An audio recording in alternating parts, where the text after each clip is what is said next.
मिछ बिकुची news channel मिछ खबर देखाई मन गढ़ा कहानी कही लोकों को भुआ बुलाउछि।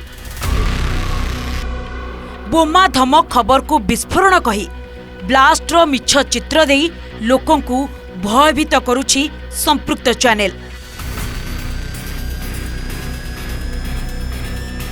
एक जातीय स्तर मीडिया ग्रुप्र ओडिया चैनलटी एबे एमिति किछि मिछ खबर सौदागर पालटिछि। लोकों को सनसनी खबर देबा चक्कर रे मन इच्छा मिछ खबर दे चलिछि। देखंतु कौन थिला गतकालीर घटना। संसद भवन सह दिल्लीर किछि स्कूल को बोमारे उड़ाई देबाकू ईमेल रे धमक आसीथिला। फेब्रुआरी 13 तारिख दिन 1:11 रे विस्फोरण कराजिबो बोली धमक दिया जाइथिला। संसद को बोमारे उड़ाई देबा पई धमक, पार्लियामेंट को बोमारे उड़ाई देबा को धमक आछि। दर्शक बंधु आसंता 13 तारिख रे बोमारे उड़ाई देबा को धमक आछि। संसद भवन सहित आउ 9टी स्कूल को भी आछि ए बोमार धमक।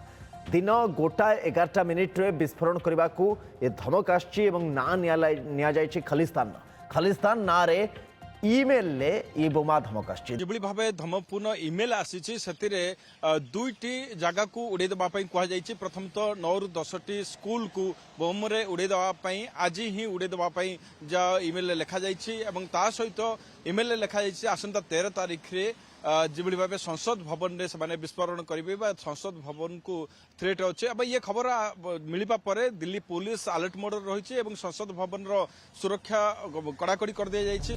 एहा थिला ओटीवी रे प्रसारण करा जाइथिबा विस्फोरण धमक संपर्कित खबर। एबे देखंतु संपृक्त जातीय स्तर मीडिया ग्रुप्र ओडिया चैनलटी कौन खबर परिवेषण करिथिला।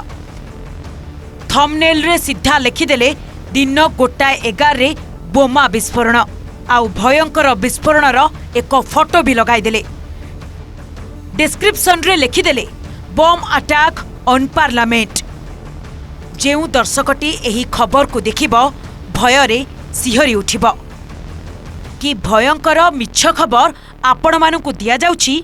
देखंतु दर्शकों को विभ्रांत करबा को दिया जाउतबा एभली मिछ खबर देश एवं समाज पई केते भयंकर आपण माने विचार करंतु।